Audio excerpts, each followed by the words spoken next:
UP में उपद्रवियों पर। लखनऊ में आज मुख्यमंत्री योगी आदित्यनाथ की अध्यक्षता में हुई कैबिनेट बैठक। इस बैठक के दौरान योगी सरकार के कई अहम प्रस्तावों पर लगी मुहर, साथ ही कई अहम प्रस्तावों पर चर्चा भी की गई।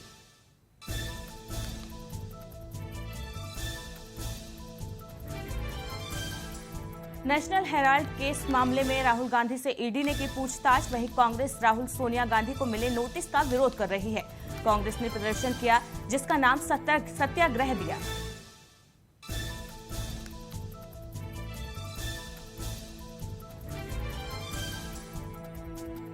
समाजवादी पार्टी के अध्यक्ष अखिलेश यादव आज बस्ती दौरे पर हैं। कैंसर पीड़ित सपा कार्यकर्ता मोहम्मद याकूब से उनके घर पर वो मुलाकात करेंगे और परिजनों से शोक संवेदना व्यक्त करेंगे।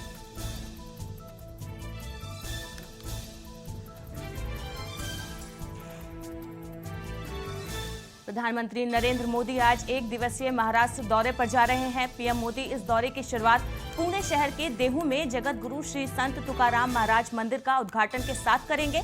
जानकारी के मुताबिक प्रधानमंत्री इसके बाद राजभवन में आयोजित एक कार्यक्रम में शामिल होंगे।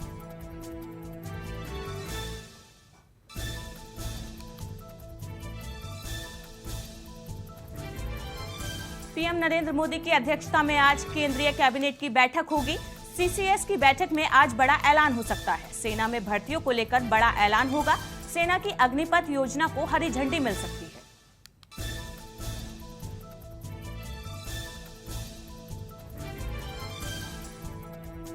सपा विधायक आजम खान आज कोर्ट में पेश होंगे। एमपी एमएलए कोर्ट में रोजाना हो रही है मामले की सुनवाई।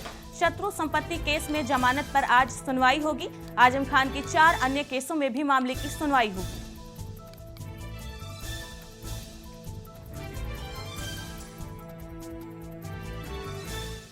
उत्तराखंड विधानसभा का बजट सत्र आज से शुरू हुआ। 20 जून तक ये सत्र चलेगा।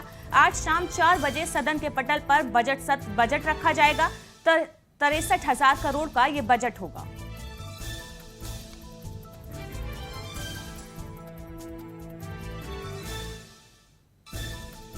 रांची में पिछले 10 जून को नमाज अदायगी के बाद हुए उपद्रव मामले में अब तक पुलिस के द्वारा 5 लोगों को गिरफ्तार किया गया है, तो वहीं 155 लोगों के खिलाफ धारा 107 के तहत कार्रवाई की गई। इस मामले के 6 अन्य आरोपियों के खिलाफ कार्रवाई तेज कर दी गई है। ये सभी फिलहाल अस्पताल में इलाजरत हैं।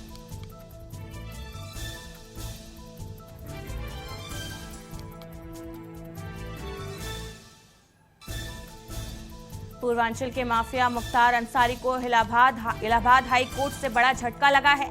हाई कोर्ट ने माफिया की जमानत अर्जी खारिज कर दी है। मुख्तार अंसारी पर विधायक निधि के दुरुपयोग का आरोप है। वहीं इसी मामले पर हाई कोर्ट ने बहस पूरी होने के बाद 20 मई को फैसला सुरक्षित किया था। इलाहाबाद हाई कोर्ट के जस्टिस राहुल चतुर्वेदी की सिंगल बेंच ने फैसला सुनाया है।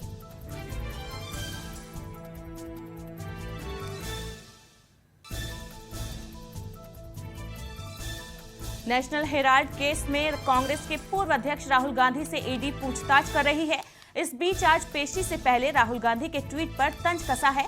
उन्होंने कबीर दास की जयंती के अवसर पर ट्वीट करते हुए कहा कि सांच बराबर तप नहीं और झूठ बराबर पाप। बता दें कि नेशनल हेराल्ड केस में मनी लॉन्ड्रिंग से जुड़े मामले में ईडी ने राहुल गांधी से सोमवार को करीब 10 घंटे तक पूछताछ की थी।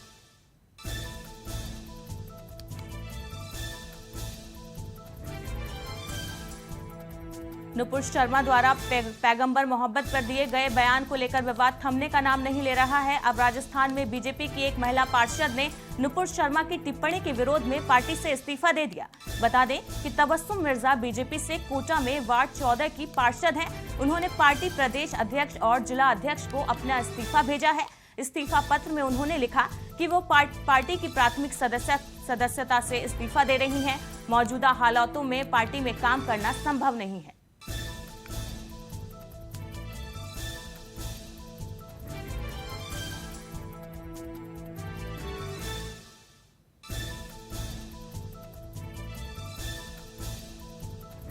मोदी सरकार लोगों को नौकरी देने की दिशा में बड़ा कदम उठाने जा रही है। ये बात खुद सरकार की तरफ से बताया गया। प्रधानमंत्री कार्यालय की तरफ से ट्वीट कर बताया गया कि अगले 1.5 साल में 10 लाख नौकरी मोदी सरकार देगी। पीएमओ ने ट्वीट कर बताया कि प्रधानमंत्री नरेंद्र मोदी ने सभी विभागों और मंत्रालयों की समीक्षा की और निर्देश दिया कि मिशन मोड में अगले 1.5 वर्षों में 10 लाख लोगों की भर्ती की जाए।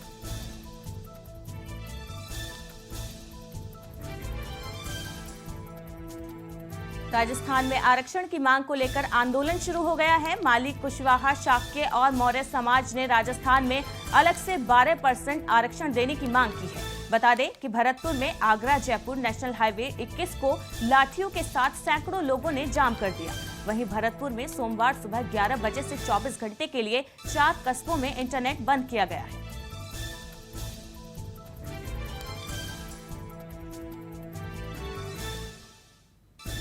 केंद्रीय राज्य मंत्री संजीव बालियान ने सोमवार को समाजवादी पार्टी के प्रमुख अखिलेश यादव पर निशाना साधते हुए कहा कि अगर वो धर्म के आधार पर वोट मांगना बंद कर दें तो उनकी दुकान बंद हो जाएगी। बता दें कि गरीब जन कल्याण जनसभा को संबोधित करने पहुंचे बालियान ने बातचीत में सपा प्रमुख अखिलेश यादव को लेकर पूछे गए एक सवाल के जवाब में कहा कि अखिलेश यादव वोट की राजनीति करते हैं, धर्म के नाम पर वोट मांगते हैं। अगर धर्म के आधार पर वोट मांगना बंद कर दें तो उनकी दुकान बंद हो जाएगी।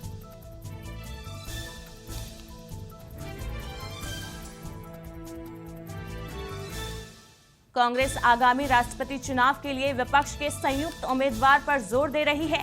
कांग्रेस ने जहां कहीं भी पार्टी की सरकार है, वहां अपने सहयोगियों को शरद पवार को अपने समर्थन से अवगत करा दिया है।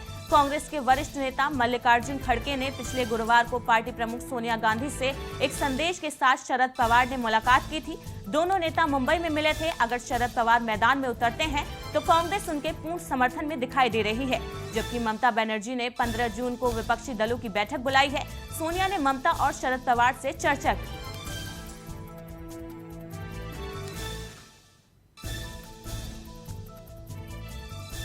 उत्तर प्रदेश में उपद्रवियों के खिलाफ जारी बुलडोजर की कार्रवाई को लेकर जमीयत उलेमा हिंद ने सुप्रीम कोर्ट का रुख किया है। जमीयत उलेमा हिंद ने कोर्ट से यूपी सरकार को निर्देश देने की मांग की कि किसी भी कानूनी प्रक्रिया का पालन किए बिना कोई भी विध्वंस की कार्रवाई न की जाए। सुप्रीम कोर्ट में दिए गए आवेदन में उत्तर प्रदेश प्रशासन और अधिनियम कानून और नगर पालिका कानूनों के उल्लंघन में ध्वस्त किए गए घरों के लिए जिम्मेदार अधिकारियों के खिलाफ कार्रवाई की मांग की गई है।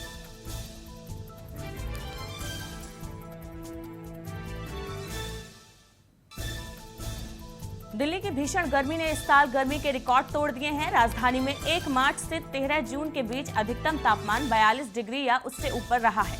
ये तापमान 26 दिन तक ऐसा रहा है। 10 साल बाद भीषण गर्मी झेल रहे दिल्ली वालों को 26 दिन तक पारा हाई से ऊपर मिला।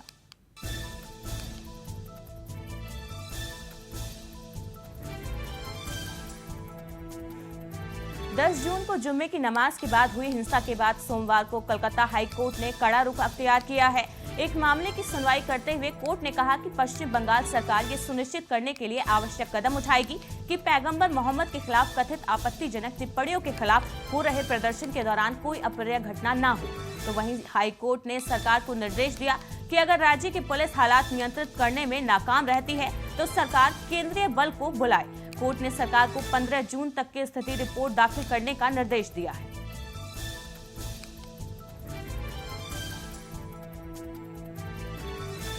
मुंबई से सटे ठाणे शहर पुलिस की ऑफिशियल वेबसाइट हैक हो गई है। जानकारी के मुताबिक वेबसाइट शुरू करते ही हैवर्ड चाय by one head cyber team लिखा हुआ दिखाई दे रहा है। बता दें कि जिस हैकर ने वेबसाइट हैक की है, उन्होंने संदेश दिया कि भारत सरकार तुम 12 बार इस्लाम के संदर्भ में अड़चन लाते हो, आपको सहनशीलता दिखाई देती है, जल्द से जल्द विश्व के मुस्लिमों से माफी मांगे, नहीं तो हम शांत नहीं रहेंगे।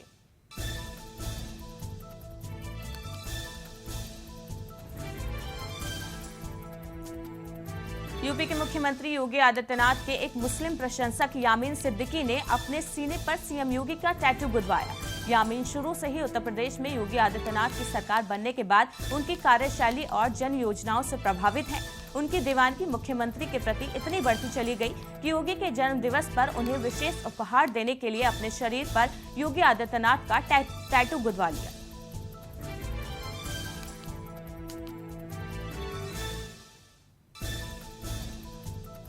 लखनऊ में सपा कार्यकर्ताओं और अधिवक्ताओं पर पुलिस ने लाठी भांजी। ऐशबाग चौकी के बाहर सपा कार्यकर्ता धरने पर बैठे थे। कार्यकर्ता सपा पार्षद की रिहाई की मांग कर रहे थे। पुलिस ने कुछ कार्यकर्ताओं को गिरफ्तार भी किया।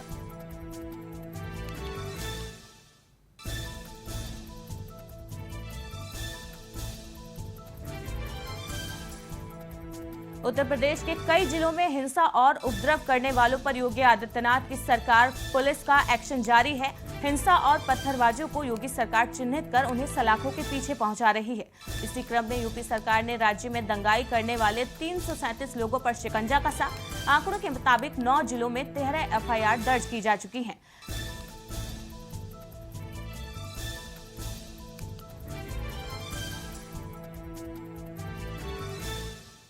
कानपुर बर्रा थाना क्षेत्र में केमिकल गोदाम में भीषण आग लग गई, तो वहीं धुआं उठता दिखाई दे स्थानीय लोगों ने दमकल विभाग को सूचना दी। सूचना मिलने पर दमकल विभाग की एक गाड़ी मौके पर पहुंची और आग बुझाने में जुट गई।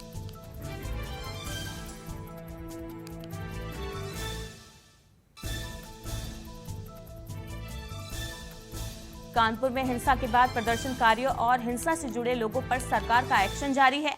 कानपुर विकास प्राधिकरण की टीम ने शहर के अनवरगंज स्थित फूल वाली गली में राशिद सिद्दीकी और सुफियान बैग की अवैध बिल्डिंग को सील किया। पुलिस के मुताबिक कानपुर हिंसा के मास्टरमाइंड हयात जफर हाशमी को शहर के 8 बिल्डर फंडिंग कर रहे थे।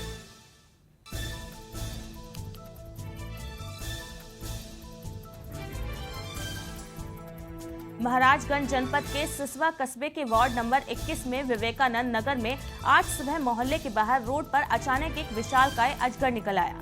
अजगर सांप को देखकर दहशत में आगे लोग आनंद फानन में सभासद मोहम्मद हासिम अंसारी को बुलाया गया, जिसके बाद सभासद और मोहल्ले के लोगों द्वारा सूझबूझ और कड़ी मशक्कत के बाद विशालकाय अजगर को मच्छरदानी में पकड़ लिया गया और वन विभाग को सौंप दिया गया।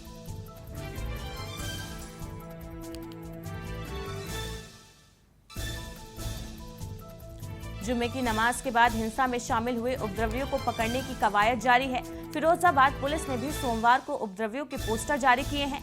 पुलिस ने बताया कि कई लोग नकाब पहनकर आए और तोड़फोड़ और पथराव किया। पोस्टर में इन्हीं की फोटो लगाकर पुलिस इन सभी के बारे में जानकारी इकट्ठा कर रही है।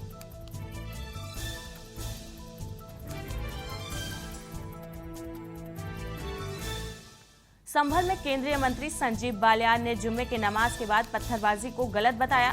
इसके साथ ही उन्होंने राहुल गांधी पर ईडी की कार्रवाई को सही बताया।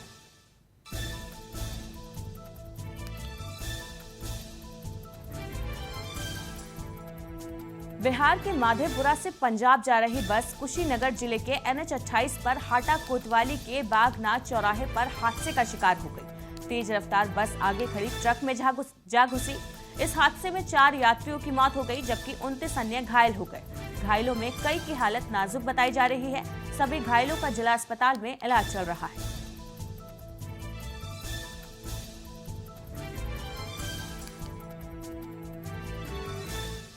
प्रयागराज हिंसा पर केंद्रीय मंत्री SP सिंह बघेल का बड़ा बयान सामने आया है। उन्होंने कहा कि मुस्लिमों, धार्मिक संगठनों और प्रगतिशील पार्टियों जो मुस्लिम तुष्टीकरण करती हैं, उनके नेताओं की साजिश के तहत पूरे देश के विभिन्न स्थानों पर नमाज पढ़ने आए नमाजी लौटते वक्त उपद्रवी बनकर लौटे। ऐसा करके उन्होंने पवित्र जुम्मे का अपमान किया।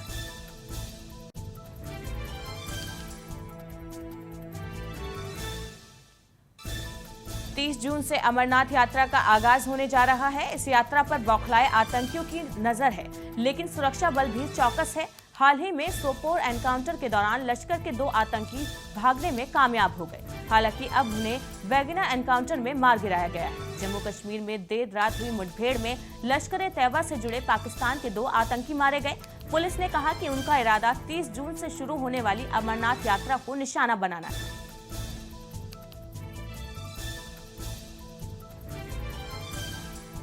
उत्तराखंड में आपको झटका लगा। प्रदेश अध्यक्ष दीपक बाली ने इस्तीफा दे दिया है। उन्होंने कहा कि पार्टी के साथ चलने में उन्हें असहजता हो रही है। अपने फेसबुक वॉल पर उन्होंने इस्तीफे की जानकारी दी।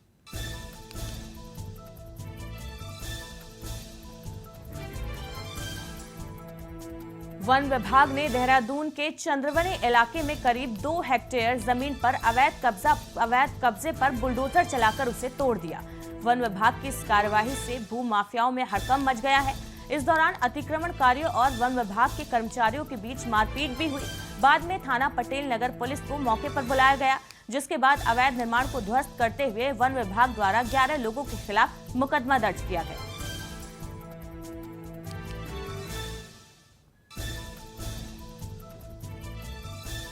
हरिद्वार के शिवालिक नगर में अमन ज्वेलर्स की दुकान में डकैती डालने वाले आरोपियों को पुलिस ने गिरफ्तार कर लिया है।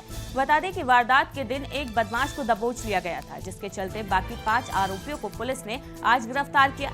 एसएसपी हरिद्वार डॉक्टर योगेंद्र सिंह रावत ने रोशनाबाद पुलिस कार्यालय में घटना का खुलासा किया।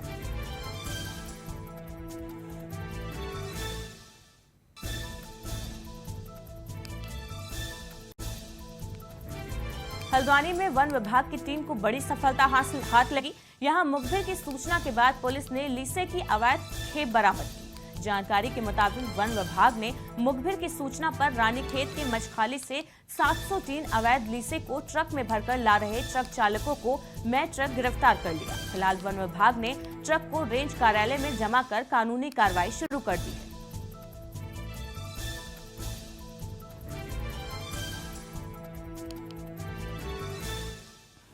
शहर में हो रही अघोषित बिजली कटौती से परेशान व्यापारियों ने विद्युत विभाग के खिलाफ जुलूस निकालकर प्रदर्शन किया। विद्युत कार्यालय पहुंचकर अधिशासी अभियंता बेगराज सिंह का घेराव किया गया। घेराव के दौरान व्यापारियों ने कहा कि लगातार हो रही अघोषित कटौती से जनता पूरी तरह परेशान है। वहीं इस कटौती के कारण व्यापारियों के कारोबार पर भी इसका असर पड़ रहा है।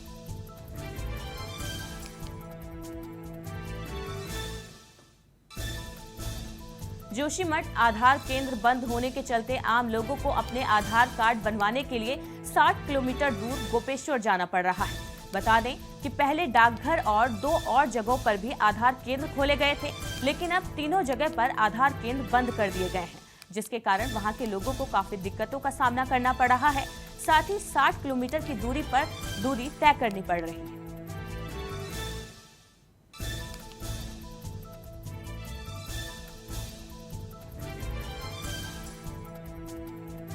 धर्म नगरी हरिद्वार में आज गिनीज वर्ल्ड रिकॉर्ड के लिए हरिद्वार की डॉक्टर प्रिया आहूजा योग के 8 एंगल पोज के रिकॉर्ड को ब्रेक करने का अटेम्प्ट करेंगी। डॉक्टर प्रियंका ने आज प्रेस वार्ता करते हुए बताया कि वो आज हरिद्वार के ओम पुल के पास 8 एंगल पोज ब्रेक करने का प्रयास करेंगी, जिसके लिए उन्होंने सभी तैयारियां पहले से ही पूरी कर ली थी।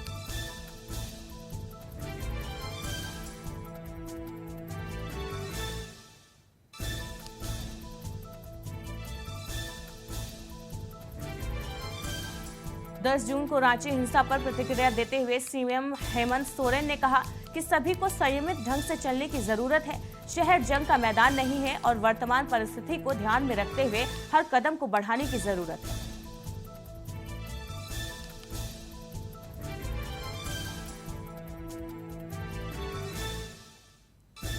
रांची में 10 जून को हुई हिंसा जांच के लिए राज्य सरकार ने एसआईटी का गठन किया है। एसआईटी टीम ने घटनास्थल पर पहुंचकर जायजा लिया। इस मौके पर एसआईटी टीम के अधिकारी ने जांच पर कोई विशेष जानकारी नहीं दी, लेकिन कहा कि कानून अपना काम करेगा।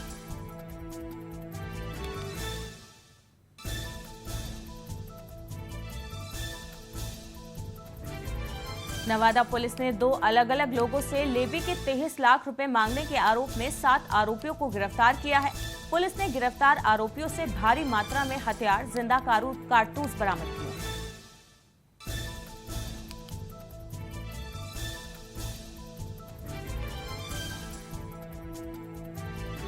नालंदा में रफ्तार का कहर थमने का नाम नहीं ले रहा है। ताजा मामला चंडी थाना क्षेत्र गौरी बिघा गांव की है, जहां 3 युवक एक बाइक पर सवार होकर अपने गांव लौट रहे थे। तभी विपरीत दिशा से आ रहे तेज रफ्तार ट्रक ने बाइक सवार 3 युवकों को रौंद दिया, जिससे कि एक युवक की घटनास्थल पर ही मौत हो गई, तो वहीं दूसरे की इलाज के दौरान मौत हो गई, जबकि एक युवक गंभीर रूप से घायल बताया जा रहा है।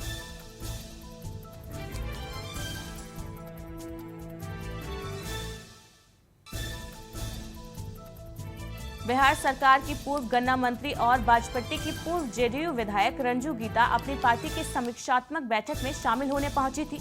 इस दौरान उन्होंने पार्टी के विस्तार और संगठन को मजबूत करने के बिंदु पर बात करते हुए ज्यादा पटना के टुकड़ा बेचकर सीतामढ़ी जिले के सभी नेताओं को खरीदने की बात कही।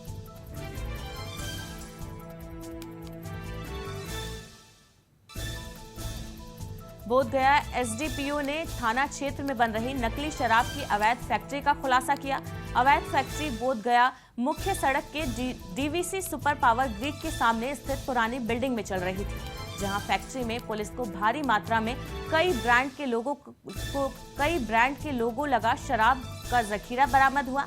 तो वहीं मौके पर शराब कारोबार से जुड़े 4 शातिरों को भी धर दबोचा गया।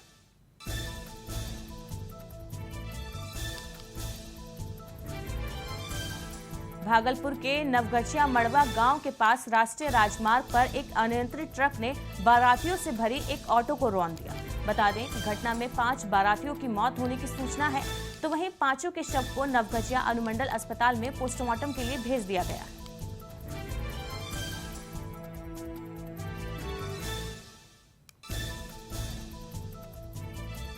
सेवा, सुशासन और गरीब कल्याण को समर्पित भाजपा सरकार की सफलता के 8 साल पूरे होने पर भागलपुर लाजपत पार्क मैदान में मोदी सरकार के लिए किए गए कार्यों पर चर्चा की गई।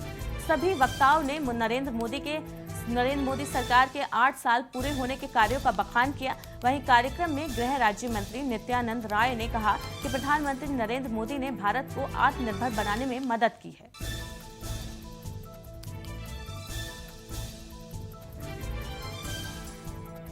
रूस यूक्रेन युद्ध के 110वें दिन रूस के कब्जे वाले दक्षिणी यूक्रेन में क्रेमलिन द्वारा तैनात अफसरों ने रूस दिवस मनाया। रूसी अफसरों ने मेलितोपोल शहर में उन निवासियों को रूसी पासपोर्ट भी जारी करना शुरू कर दिया है।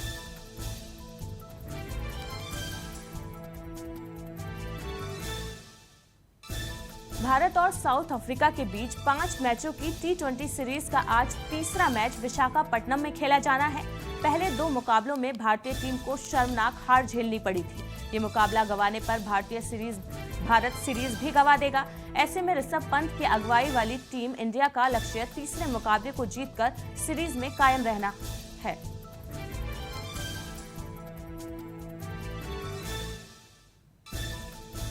आईपीएल मीडिया राइट्स ऑक्शन में टीवी और डिजिटल मीडिया के राइट्स बिक गए हैं।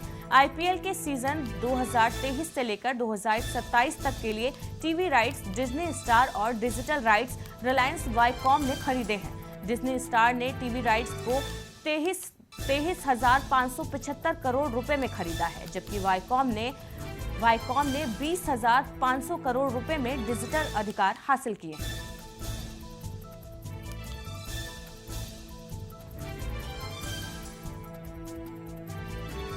MCX पर आज सोने की कीमत में 0.37% की कमी आई और इसका भाव टूटकर 50,477 रुपए प्रति 10 ग्राम रह गया। भाव में 0.63% की गिरावट आई है। इसके बाद चांदी की कीमत कम होकर 69,930 रुपए प्रति किलोग्राम पहुंच गई है।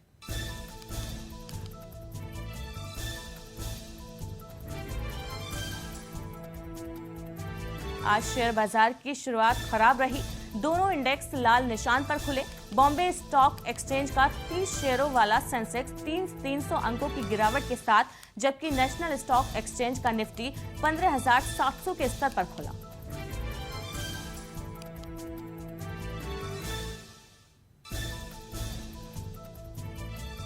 कॉमेडियन कृष्णा अभिषेक और उनके मामा गोविंदा के बीच विवाद अब खत्म हो गया है। मनीष पॉल के शो में गोविंदा ने अपने भांजे कृष्णा की माफी को स्वीकार किया।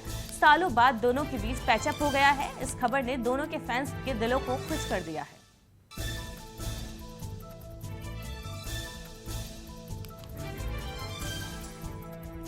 नोरा फतेही का एक नया वीडियो सोशल मीडिया पर वायरल हो रहा है, लेकिन इस बार नोरा को कुछ लोग जमकर ट्रोल कर रहे हैं। दरअसल नोरा वीडियो में पेपराजी को पोज देती नजर आ रही हैं, लेकिन कुछ लोगों का कहना है कि नोरा फतेही के चलने का तरीका बिल्कुल मलाइका अरोड़ा जैसा है।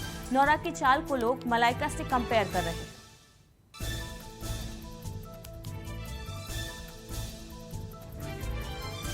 मई 2022 में अक्षय कुमार ने बॉलीवुड फिल्म इंडस्ट्री में अपने 30 साल पूरे कर लिए हैं और इसी के साथ वो आज भी मोस्ट पॉपुलर एक्टर की लिस्ट में टॉप पर हैं। हाल ही में ऑलमैक्स ने most popular male Hindi film actors की लिस्ट जारी की है, जिसके नतीजों ने सभी को चौंका दिया। लिस्ट में टॉप पर अक्षय कुमार ने न केवल तीनों खानों को पीछे छोड़ दिया है, बल्कि मौजूदा बॉलीवुड सनसनी कार्तिक आर्यन को भी पछाड़ दिया है। इस लिस्ट में जहां अक्षय कुमार ने टॉप पर जगह बनाई है, तो वहीं शाहरुख खान, सलमान खान और ऋतिक रोशन दूसरा, तीसरा और चौथे स्थान पर हैं।